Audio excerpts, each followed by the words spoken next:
نحمد و نصلی علی رسول الکریم اما بعد فاعوذ باللہ من الشیطان الرجیم بسم اللہ الرحمن الرحیم۔ شعبان کی 15 کی رات جو ہوتی ہے اس کے بارے میں جو حدیث کے اندر ذکر آیا تھا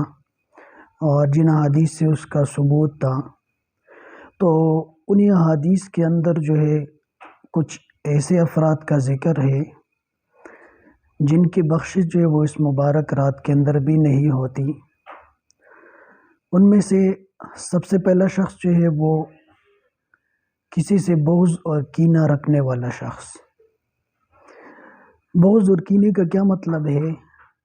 اور اس سے کیا مراد ہے؟ تو کینہ اور بغض جو اس حالت کو کہتے ہیں، مثلا ایک آدمی نے دوسرے کو تکلیف پہنچائی اور جس کو تکلیف پہنچائی گئی ہے تو اس سے بدلہ لینے پر قدرت نہیں رکھتا، تو اس کی وجہ سے اس تکلیف زدہ شخص کے اندر کے دل کے اندر جو چیز پیدا ہوتی ہے تو اس کو کینہ اور بغض کہتے ہیں۔ یعنی اپنا بدلہ لینے پر تو قادر نہیں ہے، لیکن اس کے اندر دل کے اندر جو کیفیت پیدا ہوتی ہے اور غصہ پیدا ہوتا ہے تو اس کیفیت کو بغض اور کینہ کہتے ہیں۔ جب انسان کے دل کے اندر بغض اور کینہ ہو تو اس کی وجہ سے بہت سارے اور گناہوں کے اندر وہ مبتلا ہو جاتا ہے کہ وہ اس آدمی کے ساتھ حسد کرتا ہے، یعنی اس کی ہر نعمت پہ اس کے دل کے اندر جلن پیدا ہوتی ہے اور یہ سمجھتا ہے کہ اللہ تعالیٰ نے اس کو یہ نعمت کیوں دی ہے۔ دوسرا کہ یہ شخص پھر ہر وقت جو اس کی غیبت میں لگا رہتا ہے، اس کی غیبتیں کرتا رہتا ہے اور اس کے بارے میں جو طرح طرح کی باتیں کرتا ہے، فحش گوئی کرتا ہے۔ تو پہلا گناہ گار جس کی بخشش اس رات میں بھی نہیں ہوتی تو وہ ہے بغض اور کینہ رکھنے والا شخص۔ دوسرا وہ شخص جس کے اس رات کے اندر بخشش نہیں ہوتی وہ ہے جو حدیث کے اندر آیا ہے کہ شلوار جو ہے وہ ٹخنوں سے نیچے نہ لٹکایا کرو، مردوں کے لیے یہ حکم ہے۔ اور حدیث کے اندر ما اسفل من الکعبین من الازار فی النار، کہ شلوار کا جو حصہ یا ٹخنوں کا جو حصہ شلوار کے نیچے رہے گا تو وہ جہنم میں جلے گا۔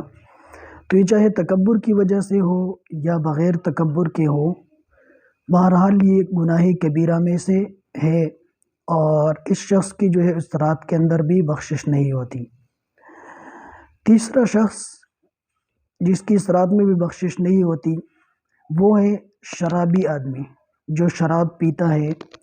تو شراب جو ہے اس کو ام الخبائث کہا گیا، یعنی تمام گندی چیزوں کی جڑ اور تمام گناہوں کا جڑ جو ہے اس کو کہا گیا ہے۔ اور حدیث کے اندر نبی صلی اللہ علیہ وسلم نے فرمایا کہ میرے امت میں سے جو لوگ کچھ لوگ شراب پئیں گے اور پھر اس کو دوسری چیزوں کا نام دیں گے اور ان کے سامنے جو ہے وہ ناچنے والی عورتیں ہوگی، تو اللہ تعالیٰ یا تو ان کو زمین کے اندر دنسا دیں گے اور یا ان کی شکلیں جو ہے وہ خنزیر اور بندروں کی بنا دیں گے۔ تو شراب پینے والا شخص جو ہے اس کی بھی اس رات کے اندر بخشش نہیں ہوتی۔ اور شراب کی ضمن میں ہر نشاور چیز جو لوگ نشے کے لیے پیتے ہیں اور اس سے دماغ وغیرہ جو ہے کام چھوڑ دیتے ہیں، تو ایسی چیزیں بھی جو ہے وہ شراب کے حکم کے اندر آتی ہیں۔ اگلا شخص جس کی اس رات میں بخشش نہیں ہوتی وہ ہے زناکار عورت اور زناکار مرد۔ جو عورت اور مرد جو ہے وہ اس فعل بد کے اندر مبتلا ہو تو ان لوگوں کی جو ہے اس رات کے اندر بخشش نہیں ہوتی۔ نبی صلی اللہ علیہ وسلم معراج کے موقع پر ان کا ایک عورت کے اوپر سے گزر ہوا جس کو پستانوں سے لٹکایا گیا تھا، تو اب صلی اللہ علیہ وسلم نے جبرائیل علیہ السلام سے سوال کیا کہ یہ کون عورت ہے؟ تو جبرائیل علیہ السلام نے فرمایا کہ یہ وہ عورت ہے جو بدکاری کرتی تھی اور زنا کرتی تھی۔ اور یہ تو وہ شخص ہے جو صرف بدکاری کرتا ہے، اگر کوئی جو ہے اس بدکاری والے فعل کو اپنا پیشہ بنا لے اور اسے کمائی کا ذریعہ بنا دے تو اس کی کمائی بھی حرام ہوگی اور یہ کام کرنا بھی جو ہے یہ حرام ہے۔ اگلا شخص جس کی اس رات کے اندر بخشش نہیں ہوتی وہ ہے والدین کا نافرمان، جو ماں باپ کا نافرمان ہو، ان کی بات نہ مانتا ہو تو ایسے شخص کی جو اس رات میں بخشش نہیں ہوتی۔ احادیث کے اندر بھی اور قرآن کی آیت کے اندر بھی والدین کا جو ہے وہ حکم اللہ تعالیٰ نے دیا ہے کہ ان کی اطاعت کرو اور ان کی فرمان برداری کرو، اور ان کو اف تک جو ہے وہ نہ کہو، ولا تقل لهما اف، یعنی ان پر سختی کرو اور نہ ہی اف تک ان کو کہو۔ اور احادیث کے اندر جو ہے وہ بھی والدین کی اطاعت کے بارے میں بہت ساری احادیث کے اندر آیا ہے کہ والدین کے ساتھ حسن سلوک کرو، بلکہ لقمان حکیم جہاں پر اپنے بیٹے کو نصیحت کرتا ہے تو وہاں پر وہ یہ بھی کہتا ہے کہ اپنے والدین کے ساتھ حسن سلوک کرو۔ اگلا وہ شخص جس کی بخشش اس رات میں نہیں ہوتی وہ ہے قاتل، جو ناحق کسی کو قتل کرتا ہے بغیر کسی گناہ کے اور بغیر کسی جرم کے، تو ایسے شخص ایسے قاتل کی جو ہے بخشش نہیں ہوتی۔ قرآن کے اندر ہے کہ جو کسی مومن کو جان بوجھ کر قتل کرے گا اور بغیر کسی گناہ کے، تو ایسے شخص کا بدلہ جو ہے وہ جہنم ہے کہ وہ جہنم میں جنے گا، اور اللہ تعالیٰ کی اس پر لعنت ہے اور اللہ تعالیٰ کی غضب جو اس پہ نازل ہوتی ہے۔ آج کل جو لوگ چھوٹی چھوٹی باتوں کے لیے اور چھوٹی چھوٹی چیزوں کی وجہ سے، زمینوں کی لڑائی کی وجہ سے جو ایک دوسرے کو قتل کر دیتے ہیں، تو یہ گویا کہ مومن کو قتل کرنا جو ہے وہ بہت بڑا گناہ ہے، اور جس کی وجہ سے آدمی جو ہے وہ جہنم میں جلے گا۔ تو بغیر کسی وجہ کے کسی کو قتل کرنے والا شخص جو ہے یہ بھی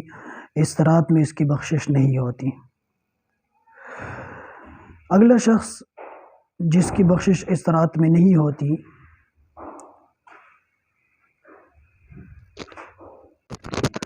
وہ ہے جو اللہ کے ساتھ کسی کو شریک ٹھہراتا ہے، چاہے وہ شرک ذات کے اندر ہو یا صفات میں ہو۔ ذات کا مطلب یہ ہے کہ اللہ تعالیٰ کو ایک کے بجائے جو ہے وہ اللہ تعالیٰ کے ساتھ کسی اور کو بھی شریک کر رہا ہے کہ اللہ تعالیٰ کی طرح یہ بھی اس طرح کر سکتا ہے، تو یہ شرک ذاتی ہوئی۔ اور ایک شرک صفاتی ہوتا ہے کہ اللہ تعالیٰ کی صفات جو ہے وہ دوسروں کے لیے ثابت کر رہا ہے کہ فلاں آدمی جو ہے، فلاں بزرگ جو ہے وہ بھی اس بات پر قادر ہے، یا فلاں قبر والا جو ہے اس بات پر قادر ہے۔ تو اس طرح یہ عقیدہ رکھنا جو ہے یہ صفاتی جو ہے وہ شرک ہے کہ اللہ تعالیٰ کی صفات کے اندر دوسرے بندے کو شریک کر رہا ہے، تو ایسے شخص کی بھی اس مبارک رات کے اندر بخشش نہیں ہوتی۔ ایک شرک اکبر ہوتا ہے اور ایک شرک اصغر ہوتا ہے۔ تو شرک اکبر تو وہ ہے کہ اللہ تعالیٰ کے ساتھ کسی کو شریک کر رہا ہے، اللہ تعالیٰ کے لیے کی صفات جو ہے کسی دوسرے کے لیے وہ ٹھہرا رہا ہے، اور اللہ تعالیٰ کی صفات دوسرے کے لیے ثابت کر رہا ہے۔ اور ایک شرک اصغر ہوتا ہے جیسے ریاکاری کرنا، کسی کو دکھاوے کے لیے جو ہے وہ کوئی کام کر لینا، تو یہ شرک اصغر کہلاتا ہے۔ اگلا شخص جس کی اس رات میں بخشش نہیں ہوتی وہ ہے قطع رحمی کرنے والا، کہ اپنے رشتہ داروں کے ساتھ وہ قطع رحمی کرتا ہے۔ حالانکہ حدیث کے اندر جو صلہ رحمی کا حکم دیا گیا ہے کہ اپنے جو رشتہ دار ہیں ان کے ساتھ جوڑ کے رکھو، ان سے توڑو نہیں۔ اور حدیث کے اندر بھی کہا ہے کہ لا يدخل الجنت قاطع، کہ قطع رحمی کرنے والا اس گناہ کی سزا کاٹنے کے بغیر جو وہ جنت میں داخل نہیں ہو سکتا، اس کو اس قطع رحمی کی سزا ملے گی تب وہ جو ہے وہ جنت میں داخل ہوگا۔ ایسے ہی قطع رحمی کا مطلب ہے کہ کسی کے ساتھ بات چیت ہی بند کر دی، سلام کا جواب نہیں دے رہا، ان کے عیادت پہ نہیں جا رہا،